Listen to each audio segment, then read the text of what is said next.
OM, gros clash entre Valdemar Kita et Pablo Longoria à la LFP, les propos du président nantais révélés. Les conseils d'administration de la Ligue de football professionnel, LFP, sont rarement des réunions paisibles où tout le monde repart en parfaite harmonie. Les intérêts divergents des clubs de Ligue 1, les tensions autour des droits télévisés, les différends liés à l'arbitrage ou encore les querelles de coulisses donnent souvent lieu à des échanges houleux. Mais la séance de ce lundi a franchi un cap, avec un affrontement verbal particulièrement violent entre Valdemar Kita, président du FC Nantes, et Pablo Longoria, président de l'Olympique de Marseille. Selon des informations rapportées par l'équipe, le dirigeant nantais n'a pas mâché ses mots, reprochant à son homologue espagnol ses sorties médiatiques et surtout ses propos tenus la saison passée après un match de l'OM contre l'AJ Auxerre. L'affaire a pris une dimension personnelle, au point que certains présidents présents auraient été choqués par la virulence des accusations. Retour sur un clash qui en dit long sur l'état de nervosité qui règne au sommet du football français. Des tensions déjà présentes avant la réunion. Ce n'est pas la première fois que les présidents de clubs s'écharpent lors d'un conseil de la LFP. Quelques mois plus tôt, une passe d'armes avait éclaté entre Nasser Al-Khelaifi, PSG, et Joseph Ougourlian, Lens, à propos des droits télévisés du championnat, une question cruciale pour l'avenir économique de la Ligue 1. Cette fois, l'affrontement a opposé deux dirigeants au style radicalement différent mais au caractère bien trempé, Valdemar Kita, homme d'affaires franco-polonais qui dirige Nantes depuis 2007, et Pablo Longoria, le jeune président espagnol de l'OM, réputé pour sa fermeté et ses convictions. Les tensions n'ont pas surgi de nulle part. En coulisses, la relation entre les deux hommes est depuis plusieurs mois marquée par des désaccords profonds, notamment autour de l'arbitrage, de la gestion de certains dossiers de transfert et même du comportement des dirigeants marseillais vis-à-vis du FC Nantes. Le point de départ, la colère de Longoria après Auxerre. Le cœur du reproche adressé par Kita à Longoria remonte à un épisode bien connu des observateurs de la Ligue 1. La saison dernière, après une rencontre houleuse entre l'OM et l'AJ Auxerre, Pablo Longoria aurait explosé de colère dans les vestiaires en dénonçant ce qu'il percevait comme un arbitrage scandaleux.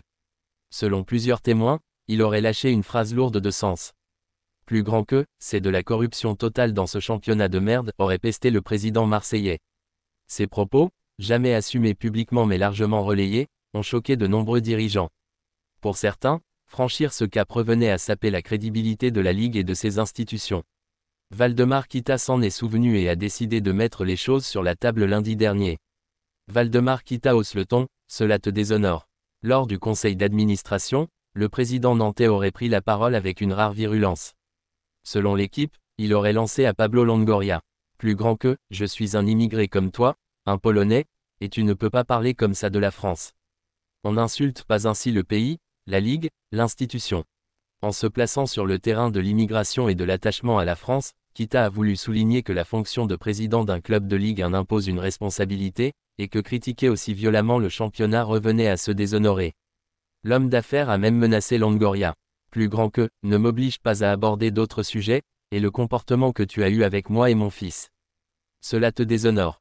Ces mots lourds laissent entendre que le différend dépasse la simple question de l'arbitrage, et que des tensions personnelles se sont accumulées entre les deux familles dirigeantes. Des rancunes anciennes, Nantes, OM du 2 mars. Derrière ce clash se cache un passif bien plus large. Valdemar Kita n'aurait toujours pas digéré certains comportements des Marseillais lors du match entre l'OM et le FC Nantes le 2 mars dernier. Selon lui, l'attitude du board phocéen aurait été marquée par un manque de respect envers les Canaries. Ce soir-là, Nantes avait durement souffert face à une équipe olympienne plus conquérante. Mais au-delà du terrain, ce sont les coulisses qui ont laissé des traces, gestes déplacés, tensions dans les tribunes officielles et critiques envers la gestion nantaise. Autant de points que Kita aurait gardé en mémoire pour les ressortir lors de la réunion de la LFP. Le cas Matisse Ablin, une négociation qui a tourné à la rancune. Autre élément qui alimente la brouille, le transfert de Matisse Ablin, jeune attaquant français qui était dans le viseur de l'OM mais qui a finalement rejoint Nantes en provenance de Rennes. Selon Valdemar Kita, le club marseillais aurait dénigré la famille Kita auprès du joueur au cours des discussions. L'objectif aurait été de convaincre Ablin de privilégier Marseille plutôt que Nantes. Une méthode jugée inacceptable par le président nantais, qui a pris cela comme une attaque personnelle. Même si Ablin a choisi les Canaries, le ressentiment est resté intact et continue aujourd'hui de peser dans les relations entre les deux clubs. Une fracture révélatrice du climat en Ligue 1. Cet échange musclé entre Kita et Longoria illustre un problème plus profond, la Ligue 1 est actuellement traversée par de nombreuses tensions internes. La question des droits TV fragilise financièrement plusieurs clubs, l'arbitrage est critiqué de toutes parts, et les intérêts divergents rendent toute unité difficile à maintenir. Dans ce contexte, les réunions de la LFP deviennent le théâtre de règlements de comptes où les présidents n'hésitent plus à sortir des dossiers personnels pour tenter de discréditer leurs homologues. Pour certains observateurs, cette incapacité à dialoguer sereinement risque de nuire encore davantage à l'image du championnat français, déjà affaibli sur la scène européenne. Longoria dans la tempête mais soutenu par une partie du football français. Si Valdemar Kita a trouvé un certain écho auprès de quelques présidents, notamment ceux qui estiment que les propos de Longoria sur la corruption étaient inacceptables, le dirigeant espagnol conserve néanmoins des soutiens. Beaucoup reconnaissent son engagement et sa compétence depuis son arrivée à Marseille, ainsi que sa capacité à redonner une certaine stabilité à un club souvent en proie au chaos. Pour certains, ces coups de colère traduisent une passion sincère pour le football et une volonté de faire bouger les lignes. Mais pour d'autres, ces excès desservent non seulement l'OM mais aussi la Ligue 1 dans son ensemble. La question d'une éventuelle sanction ou d'une pression pour le pousser à démissionner de son poste de vice-président de la LFP pourrait rapidement revenir sur la table. Kita, un président habitué aux coups de gueule.